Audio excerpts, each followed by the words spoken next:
Welcome to the Beginning the Story of Community Health Workers in Wisconsin conference call. My name is Nicole, and I'll be your operator for today's call. At this time, all participants are in a listen-only mode. Later, we will conduct a question-and-answer session. I will now turn the call over to Mary Funset. Ms. Funset, you may begin. All right, thank you very much. And hello, everyone. And thank you so much for coming to this call today. This is a very important bit of information for all of Wisconsin because a lot of folks aren't aware of the great work that's happening with United Voices and community health workers around our state. The intention for today is the fact that we would like to inform all of you and get you, whether it's interested or get you talking about this, get you sharing with us what you already know about community health workers. So very important to us. I would like to mention to our WebEx host that the slides are not advancing. So it'll be just one moment, folks, so we can fix that. Is it advancing now, Mary? No, it is not. Okay. So the WebEx host would assist us with that. Hi, it's Jennifer. Up at the top of your screen, you'll see 01:, beginning the story. Just to the right of that is an arrow. You can use that to move the slide forward. Got it. Thank you. I will be using that. All right. So I'm Mary Funset. I come from Metastar. We are the quality improvement organization here in Wisconsin. We are working with all of healthcare, and you can find us at metastar.com for further information if you're not familiar with us. But our main purpose today is to introduce you to the great work from United Voices and talking about community health workers. I would like to introduce to you Anna Paula Soares-Lynch. She is the staff director of United Voices in Corral Central. Anna Paula is a licensed professional counselor for the state of Wisconsin, and in addition to her private practice, Anna Paula has been a trainer, mentor, and advocate for the community health workers for a decade with the support of Corral Central. She has vast experience developing and implementing community health worker training and has developed and supported the implementation of community health worker programs locally, regionally, and nationally. She has been intimately involved with the development of the community health worker profession in Wisconsin, and in addition to proving support for the community health leadership, she is currently also working with policy, evaluation, and fund development. She works with several educational institutions, governmental bodies, and community organizations. And Paula co-founded Paula, you might have to... Salute. Thank you very much, and provides guidance, vision, and structure for the United Voices, along with sustainability since its conception. We also have on our call today Sherry Oley. She is the health promotion consultant for the Chronic Disease Prevention Program at the Wisconsin Division of Public Health. She provides leadership, technical assistance, and guidance for diabetes and chronic disease prevention management activity, programming, and system changes in Wisconsin. Sherry serves as the lead public health staff in the state for the community health worker strategies and the Stanford Licensed Self-Management Programs. She is a champion in advocating for the growth of community health workers profession locally and nationally. She was instrumental in the development of the Wisconsin Apprenticeship Program and many other initiatives for community health worker training and sustainability. And I must say that when Sherry's been talking about community health workers and how this wave has been coming across the nation to have us use and understand the use of community health workers, I always tell Sherry I'm so happy that she's going to be on that wave. She's riding one of those surfboards very well. Jolisa Castillo, United Voices lead coordinator. She has been a community health worker for more than 10 years with lots of experience in chronic disease, self-management, and leadership development. She also has been trained by the Proyecto Salud as the Corral Centro and has extensive training in health prevention and community organizing. She is also a facilitator for the Stanford University Living Well class, and as the co-founder and lead coordinator of the United Voices which is a grassroots and multicultural collaborative of community health workers. Lisa is working with a vast number of community health workers and the state health department to strengthen the community health workers field in the state of Wisconsin. So I give you these three ladies who definitely are writing those surfboards today for us. I will pass you the ball, Ana Paula. Thank you so much, Mary. Thank you for presenting us. We're very excited today to share, some of the findings we have, and also share some of the like what Mary said, we're writing the first part and writing the history of community health workers in Wisconsin and also nationally. So to start with, I just wanted to, this is us, Ana Paula, I'm speaking now, Sherry, Andrew, Lisa. And I wanted to start sharing a little bit of the history of the story of one of our champions. We have many community health workers we're working with. Without their work, none of what you're going to hear today is going to be possible. United Voices and the work we're doing with Sherry with the health department is pretty inclusive and very diverse. So first one, I want to introduce you to Jarvis West. He's a community health worker and certified navigator for the Affordable Care Act. He works for Independent Care Health Plan, where he helps mentally and physically disabled people and also low-income people and families to receive affordable health care services. This is a huge thing. Jarvis is also an energetic volunteer. He's one of our champions here at United Voices, and he does also volunteer for community health improvement for Milwaukee's children, mental wellness initiatives, life course initiatives for health families, and you name it. He was working with the health department. He was working with the medical college. We also have Keita Smith as an enrolled member of the Oneida Nation of Wisconsin and Mexican American. Keita Smith is privileged to have an understanding of the challenges of that people that she works with face and that she lives with. Keita decided to become a community health worker after training to be a leader for the Wisconsin Institute for Health Aging, Living Well with Chronic Conditions. And right now she's actually the coordinator helping many other community health workers and facilitators to be having this program in the community. We also have Christina Atere. She is native of Cameroon, and she moved to the United States in 2005. She's very passionate about community health and empowering women. As a community health worker, she was one of the visionaries for the annual Milwaukee International Women's Day, which is a gorgeous celebration.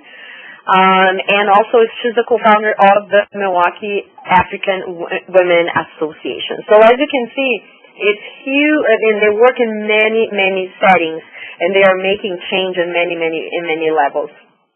So right now, what I wanted to share is start to share with you the presentation objectives, so you understand where you're at. First, we wanted to help you to understand the role of the community health workers and how they can improve access to quality of health. In addition to increasing access to health care. So that's going to be kind of throughout the whole presentation, we're going to be sharing with you guys how this is possible. And also we want to share the learnings about some findings we had with the annual community health workers statewide census that is going to illustrate a little bit about who are the community health workers in Wisconsin and in which direction we wanted to take. Right now, I am sharing with you guys a link to a video that we developed, and I can, throughout the process, share a couple other links for you guys. But what is a community health worker then? You know, for many years, there was a question of definition, and many professionals have been working, and the community health workers are working nationally and locally to define what is a community health worker. And this is an important question because when we define the profession of community health workers, we wanted to make sure that their role is very well understood by the healthcare system, so they're not eaten by the healthcare system and not able to do their work. And also for employers, for funders, so in many layers, and for themselves. For them to recognize themselves as community health workers so they can educate others and also advocate for their rights in some way. So what are community health workers? So community health workers are normally members of the community. They normally live in the geographic area where the folks that they serve. Normally they experience the same issues. so they know and they lived in their bones and their family what it is to go through certain situation. And it could be a health issue, could be mental health, could be the determinants of health like immigration or poverty. And they are the ones who are going to be carrying on and supporting the link between the community needs and the healthcare system, the community organizations, or whoever they are also representing. So you can see now in this slide, there is this comes from a national leaders that have been working on to define this process. So we have to have like a couple of specific things to define community health workers. One, they have to have a life and community experience, like I mentioned before. The second, professional work experience too, because they are working in many different settings with the healthcare system, so they have to have some professional experience on that level. We also expect them to have some level of training. In Wisconsin, we don't have a certification process, but we have different community organizations who have training for community health workers. And right now, we have the Wisconsin apprenticeship program for community health workers. So there's some level of training, could be direct, focused on specific chronic diseases or mental health, or could be a general community health worker training. Also, personal attributes. The community health workers normally are somebody who are very well connected in the community, are seen as a respectful person, are seen with trust in the community. A lot of them have been doing this work for a long time before they call themselves community health workers. So those are kind of the attributes that the four layers. And the center, you see community health workers' self-determination. Obviously, they have to see themselves as community health workers, too. So that's another way that we define, who's a community health worker. In terms of history, this is not new to the world, and since the 30s, we have community health workers in the world, especially in China and Thailand. Hundreds were trained, mainly because of the very difficult access to trained mental health professionals in very, very remote areas. So they start realizing if they train the leaders of those communities, they can actually have better health outcomes, and they're also trusted.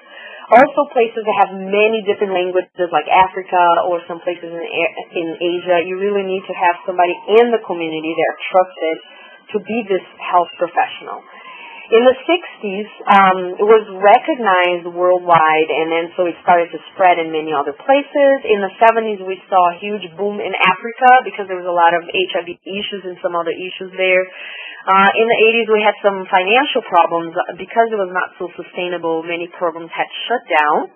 But in the 90s, it started again, and many countries actually decided to be implemented as a federal strategy. So they have federal funding, things like this, like Brazil and China. And we can say the World Health Organization said at least 1.3 million community health workers have been trained in 50 different countries already. So the World Health Organization is kind of tracking those things.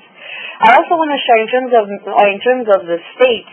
This has been at least 20 years of conversations. A lot of community health workers, also known as promotores de salud in Spanish, in the border of Mexico, for example, have worked very hard for many years. And nowadays we have a very big roles in systems and institutions understanding the role of community health workers. So now we have federal conversations, federal funding. The CDC is actually funding through a state connection that you hear from Sherry is funding the project that we have. So and then nationally they're starting to really recognize the work of the community health workers. Locally, we also have many organizations working with community health workers. I also want to, before Sherry starts, I wanted to talk about social determinants of health and why is it important. Because you understand, hopefully by the end of this presentation, that the community health workers are essential to help us to fulfill those gaps that you will hear now. So as we are observing within people's lives and stories on the ground, and also many researchers are coming up with this recognition right now. Not only the physical aspect or the environment, so let's say exercise and nutrition, those aspects are huge for health. But we're recognizing that 70% of the actual things that affected people's health are actually socioeconomic determinants and not necessarily the physical aspects like exercise and nutrition, which are also important. But for example, race and ethnicity, where do you live, where do you work, your occupation, your level of education, culture, all of those aspects are actually influencing more than 70% what people's health are. So people start recognizing, okay, I exercise and I eat well and I still get sick. Why is that? So there is a lot of research now being done. If you guys have a personal interest on that, I'll be happy to send some links about the research being done. Another way to see it is that there was one specific research being done. It's called the Latino Paradox, which was recognizing that people in their own countries in South and Central America were really healthy even though they were in poverty. And when they moved to the States, between 3 to 5 years, they would get sick. So they had more financial opportunities, but they were getting sick. So they were studying all the other things that were affecting people's health. In Wisconsin, United Voices, but other professionals have been really listening to the stories to identify what is our local socioeconomic determinants. And a huge piece is segregation. Milwaukee is one of the most segregated cities in the nation, and unfortunately has been winning this for many years now. So segregation is a huge thing that is affecting people's health, unemployment, access, different kinds of access to education, access to health. Racism is a huge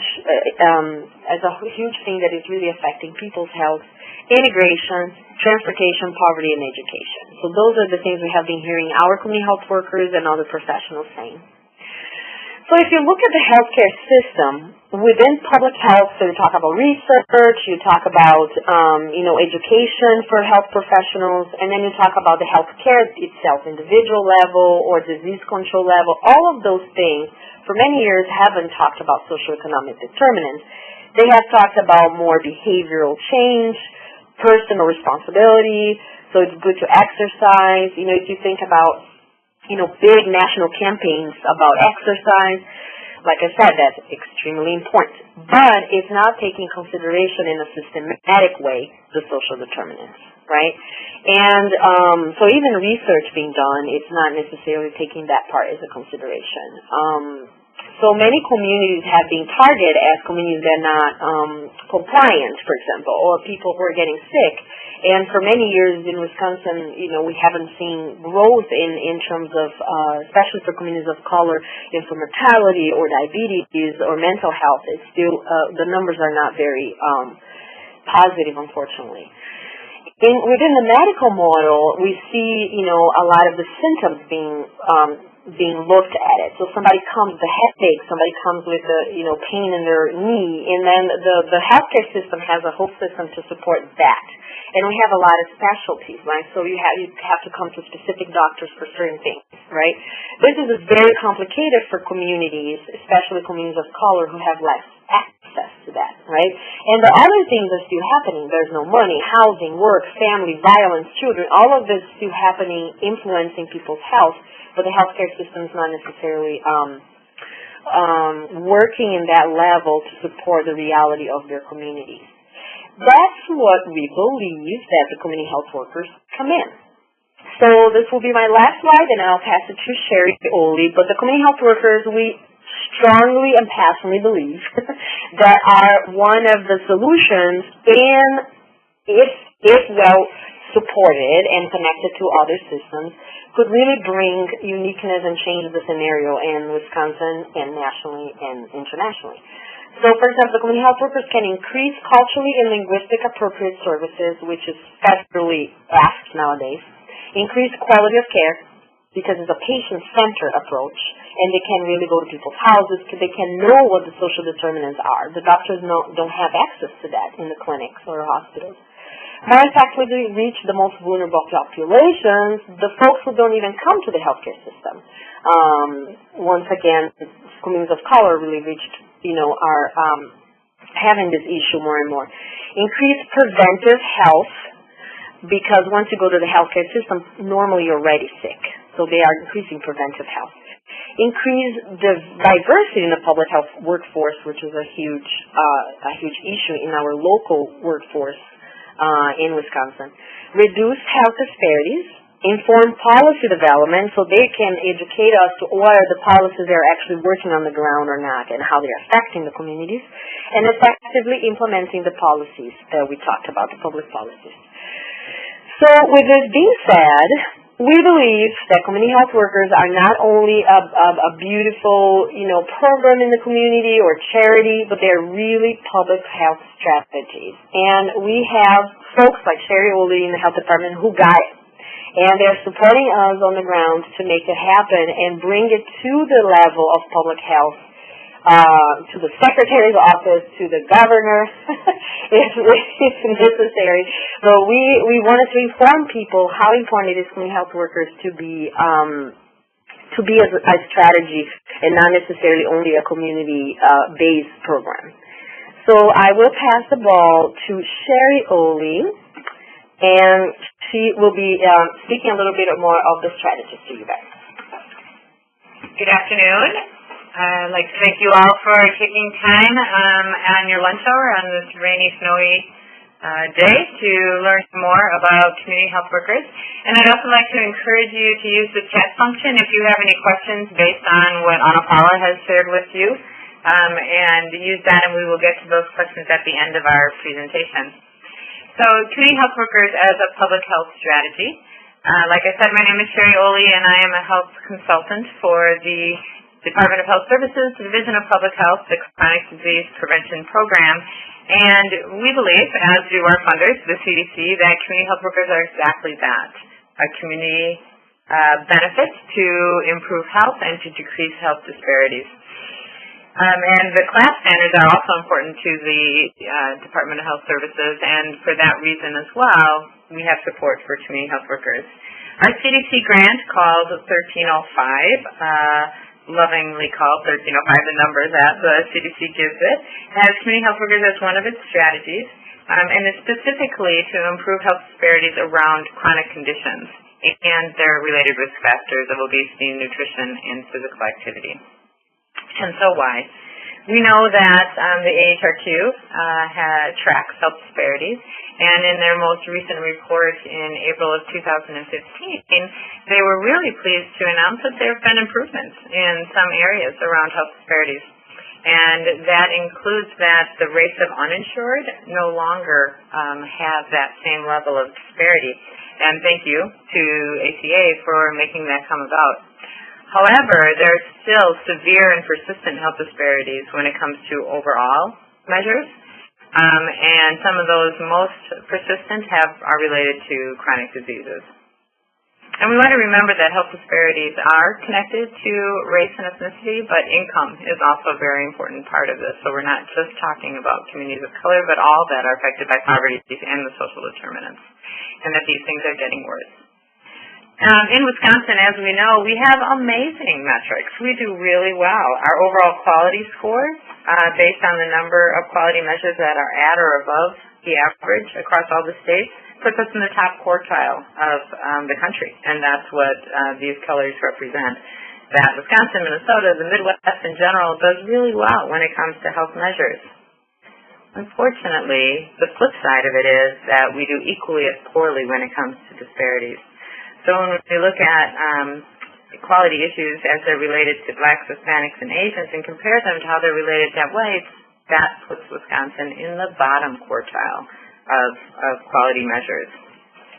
And this gap is persistent and increasing. And I bring that all up because that's why the Department of Health Services believes that supporting community health workers is a strategy that can make a difference. If we keep doing everything that we've always done the same, we'll always get the same results. And we are poised in this state to get some different results, to start doing some work within the communities that are most greatly impacted by health disparities, and to start to implement the strategy of community health workers. We know that if we have community health workers, we'll have an increase to access overall. We have many community health workers working with ACA and signing people up in the exchange. And we also know that we will be able to have higher preventative care available, and quality of that care will improve, which will lead us to the healthier communities for everyone. In particular, we're looking at a model that is proven to work. AHR2 has also recently designated the hub and pathway model out of Ohio to be an evidence-based strategy for community health workers. So we know when community health workers are trained in this model and the intervention is presented as prescribed, that results are gotten. And in Ohio, where this has been begun and most widely disseminated, they've had a drop in infant mortality among African American high-risk moms from 13 down to 6, which is unheard of, and frankly, Wisconsin is nowhere near having a drop in our infant mortality for these high-risk moms. This is exciting news to see how this difference can be achieved and sustained. The same model that AHQ has designated as being evidence-based has also implemented in Michigan. And in Michigan, over a 6-month period, they were able to show reduced cost for Medicaid, and its associated improvements in health of more than 50% per member per month. So we know that this strategy works. We know that we're poised in Wisconsin to do this work, and we're ready to move forward with that. And one of the last strategies that I want to mention in terms of the Division of Public Health and what we're doing there is that we know that data is an important piece of our work, and we need to be able to show the metrics and track the successes.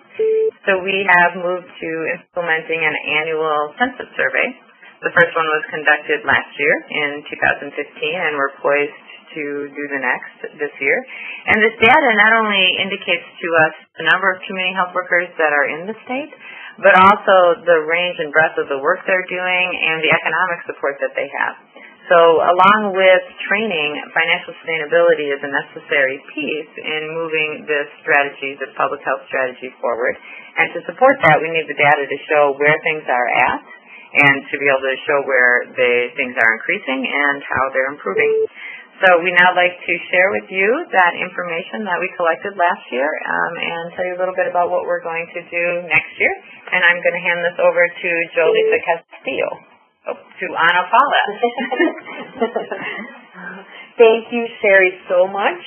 And so, as you can see in the slide, we have our community health workers in action there.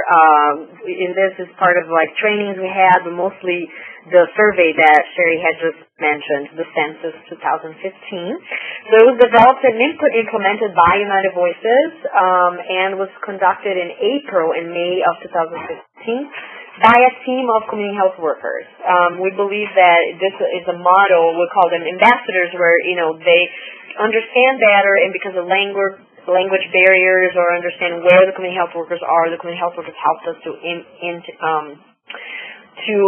be able to take the survey and also finding where the community health workers were in community organizations and hospitals and all of this.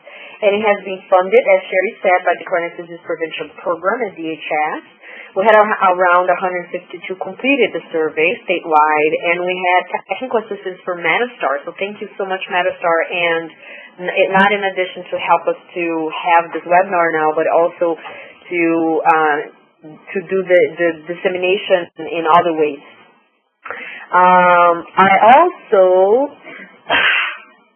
I also wanted to thank Jolisa Castillo. You're going to meet her in a little bit for making this happen. She was the one who coordinated the effort with the whole team.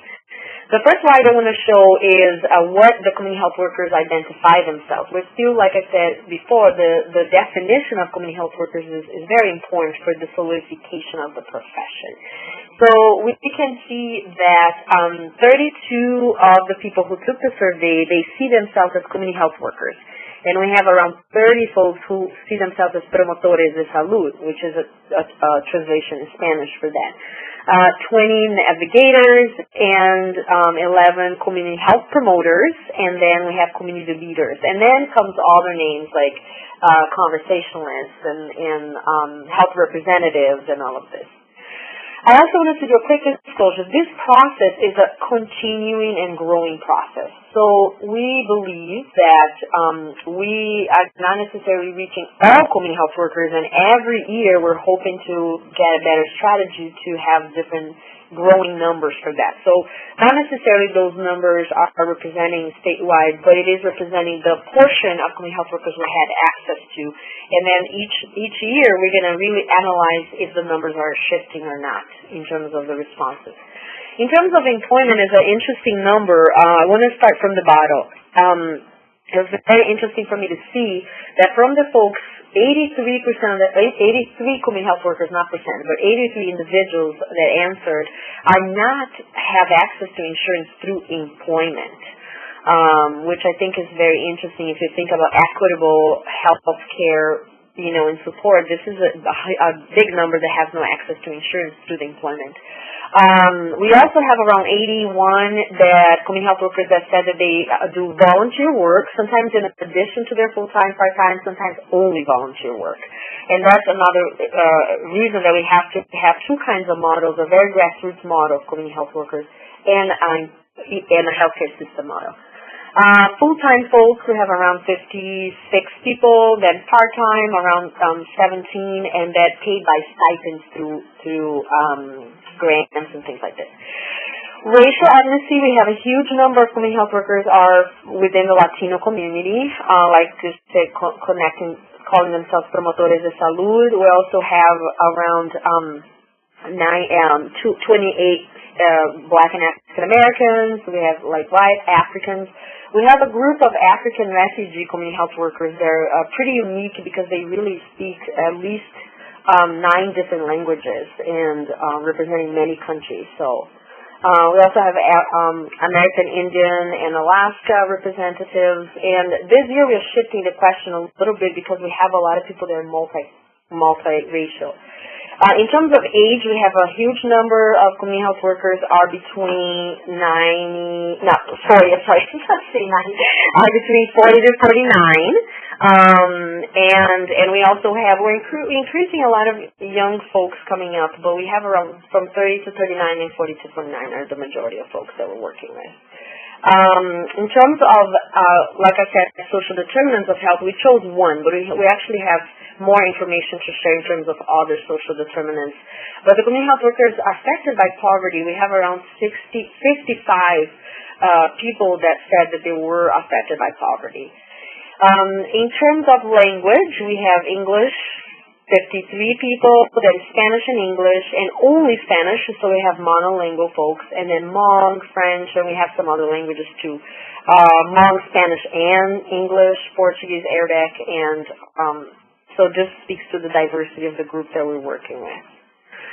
In terms of work with diabetes, which is important for our funder and important to us too, we have the majority of folks work with diabetes. So we have 66 people help with diabetes, and you'll see in which way. I'd just like to add to that as part of the Chronic Disease Prevention Program ultimate performance measures is to connect community health workers both at the community and clinical linkage area. So at the community, disseminating the Stanford Healthy Living with Diabetes Self-Management programs, which we've made great success on this year, and then integrating community health workers into both ADA, American Diabetes Association, and AADE, the American Association of Diabetes Educators, programs within hospitals and clinics. So this is an important thing for us to be tracking, as it is what the CDC is interested in, as well as making sure that we have both the community approach, as Anna Paula had mentioned, that needs a different sort of support with community health workers, and the clinical support, clinical approach, which integrates them into health systems. So we have both training programs as well as the continuing educational opportunities that support these types of community health workers in different ways. Thank you, Sherry. Thank you. And then as you will see now, how the community health workers are actually helping to manage the chronic diseases, right? And then focusing also on diabetes. But you will see that a lot of the connections are directly with the client and more patient-centered is what you see. So 40% said that they help with medication. 29.57 helped with self-monitoring of blood pressure and glucose levels. We also have nutrition, 40%, increase of physical activity, 47%, maintaining medical appointments. This is one of the big ones. So maintaining medical appointments, where the community health workers are the ones who call to follow up if they're going to come, if they need transportation support or any support, if they remember where to go and all of this. Increase community members and clients' skills and confidence in managing health problems. This is another big one. You know, people know sometimes what they have to do, but they not necessarily have confidence in managing their health problems. Also, regularly assessing progress. This is another thing. You know, having a continuation of the treatment and being there and say, hey, how are you doing? Did you lose weight? How are you feeling now? Do you have access to the food? So having that continuation is a big one too. Setting goals is one of the big ones. 60% of the community health workers help clients to set goals within chronic disease. 39% access to healthier foods. And then problem solving is another big one. So as you can see, it's a lot of work directly with the client to support the sustainable process of healing for them. We wanted to know what the community health workers are affected by social determinants of health, because as a collaborative, we wanted to support the community health workers' work, so we need to know what are influencing their work. So we see between health care access and poverty are two of the big ones that affect community health workers. And parts of that is also that we think is interesting is that, you know, a lot of the community health workers are not necessarily working full-time in that field. And it's hard for them because they have a passion, they have training, they have knowledge, but they have to work in other jobs during the day or part-times in order to fulfill that mission of community health workers. And that is a difficult thing that increase poverty, and also access to health care because they're not employed yet. Immigration is a big problem, and in effect, not necessarily in terms of ability to work, but also the stress and work conditions and all of this. Transportation, unemployment, housing. So everything is a little mix of we have a little mix of equal parts almost for those social determinants.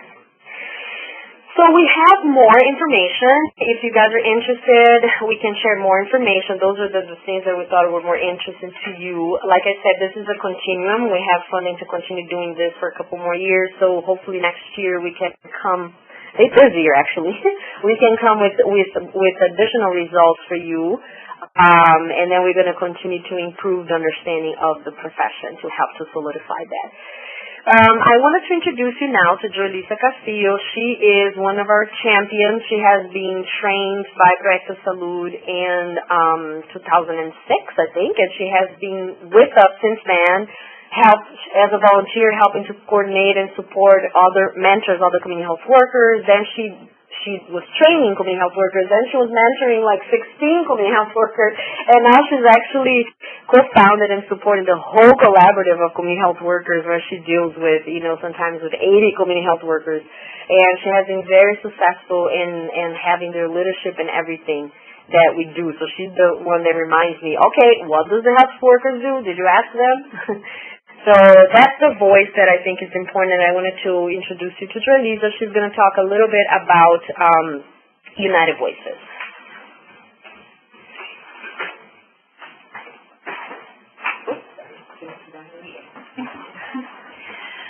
So good afternoon. My name is Julissa Castillo, as Ana mentioned. What is United Voices? So United Voices is a collaborative of community health workers that bring different skills and bring different communities to do policy work and to change and have equal opportunities in terms of our communities and also our profession. Our mission stands as one true collaborative voice of multicultural community health workers in support each other, alleviate health disparities, and influence policy making.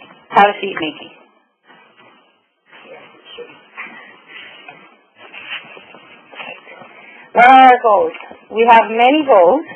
Some of the goals are to increase visibility and value of the CHW profession, serve as a resource center for community health workers in Wisconsin, create finance accountability for our profession, and alleviate health disparities through system changes and break segregation in the state of Wisconsin. Exchange languages, cultures, and resources within ourselves.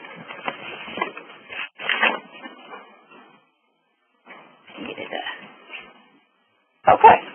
So we have 4 strategies as the collaborative. One of them is the communication and awareness. So as most of you all know, community health workers have been a force in terms of policy. It's one of the strategies, and a lot of healthcare systems are starting to be aware.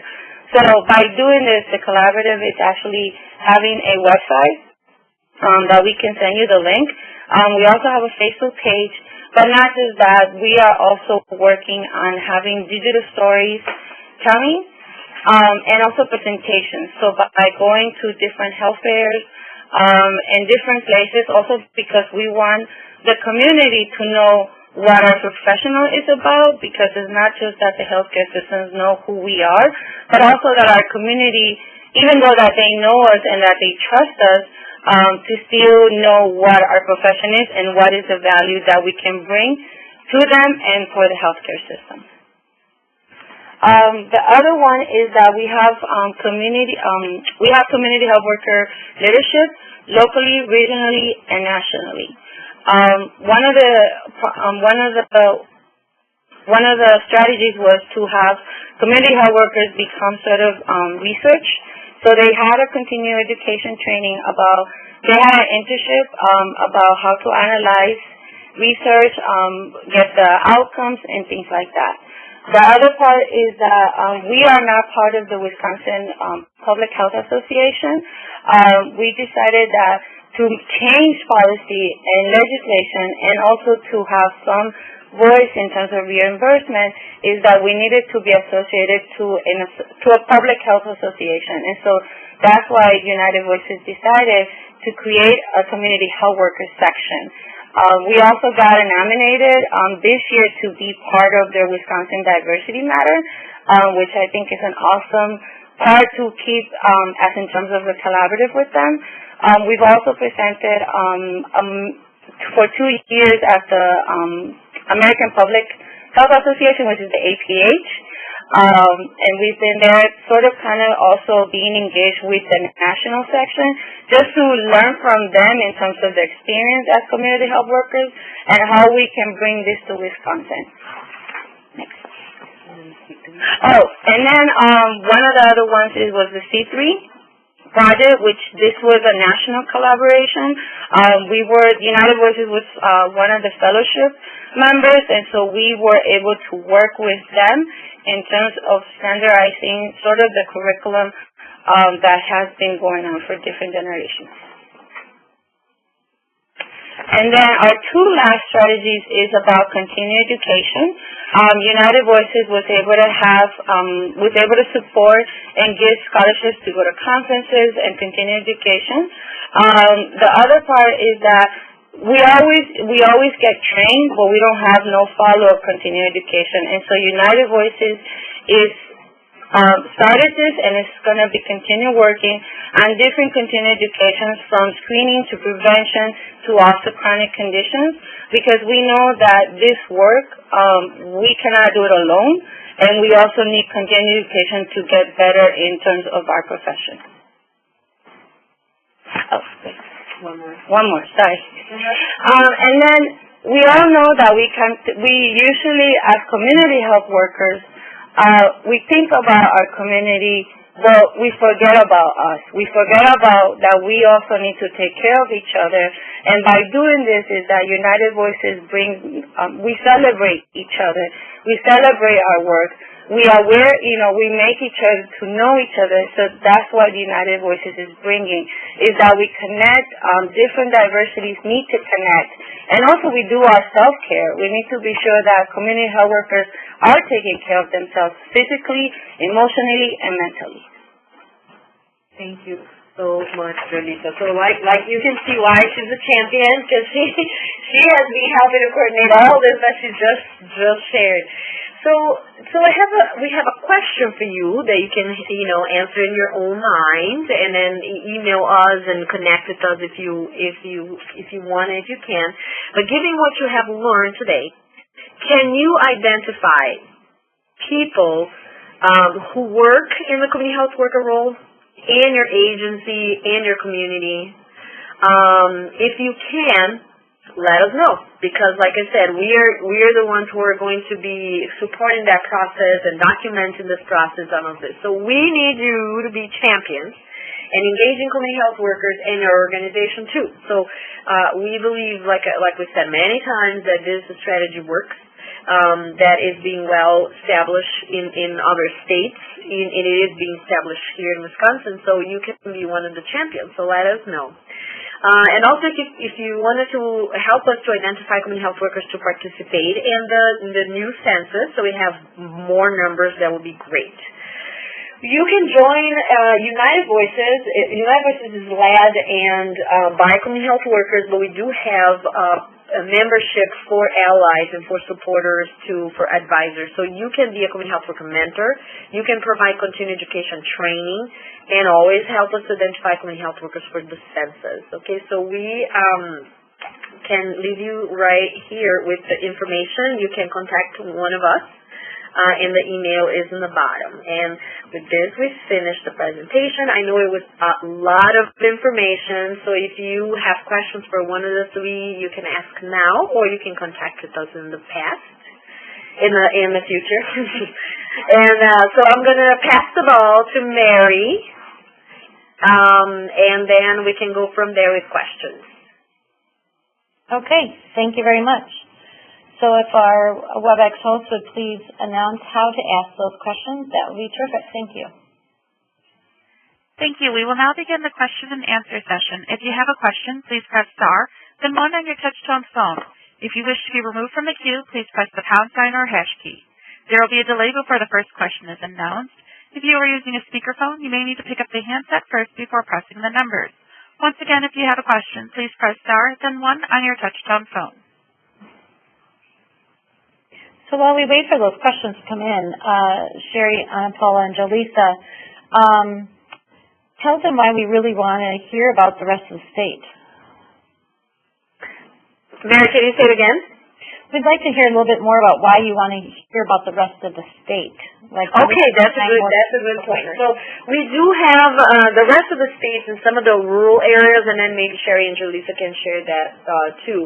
But one of the programs that we could give an example is with Iris, what's the name of it? For the Marshville Clinic, that they help to train community health workers within the field for the dairy farms, especially for them to have, for example, safety in the work they do, and also for cardiac disease and other things, but mainly for safety. So that's a very grassroots model that they have for promotores de salud and community health workers in the rural areas. We also have in medicine community health workers that work with wellness, and then Planned Parenthood of Wisconsin has a strong community health worker model in medicine. We have some of the AHACs throughout up north also have huge interest in community health workers, and we have some areas that are interested in trainings and things like this, discussions and trainings connected to the technical college. So there's conversations up north. We do have a huge number of community health workers in Milwaukee because there's a lot of community of color, living around here. But we have conversations in the whole state, and some pilot with grants and things like this. Another place that works with community health workers is in Wausau, because they have a big Hmong community there. And the Hmong Association, PAVN, Pa and Peter, have been working with community health workers model too. It's more focusing on increasing the Affordable Care Act accessibility to the Hmong community and translate some of the documents in Hmong and support that process. So those kind of examples, but we are hoping this next survey to have more documented information to share with you guys. All right, thank you. Nicole, has any questions come in the queue? Once again, if you have a question, please press star then 1 on your touch-tone phone. We have no questions at this time. Okay, we'll give it just a little bit more time.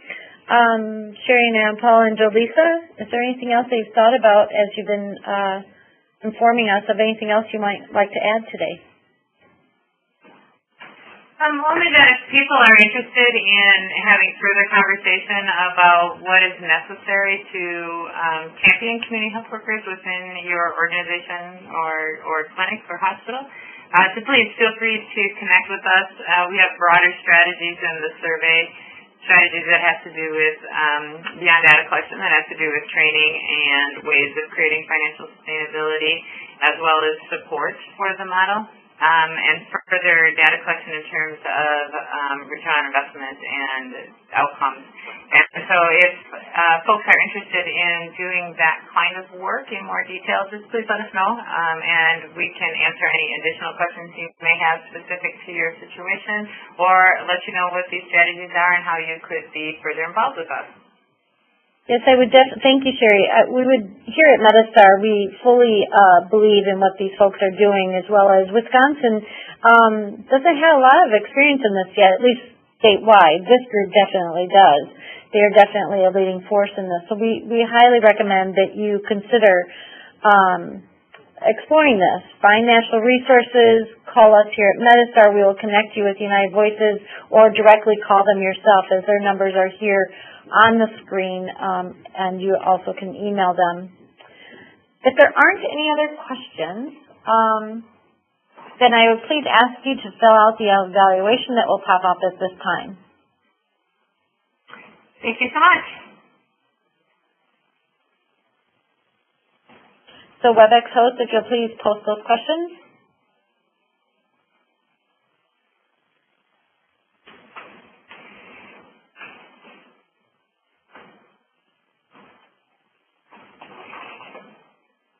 And then Anna Paula, Sherry, and Jolisa, I want to thank you so much for participating today. This event to all is recorded, so we can share this again.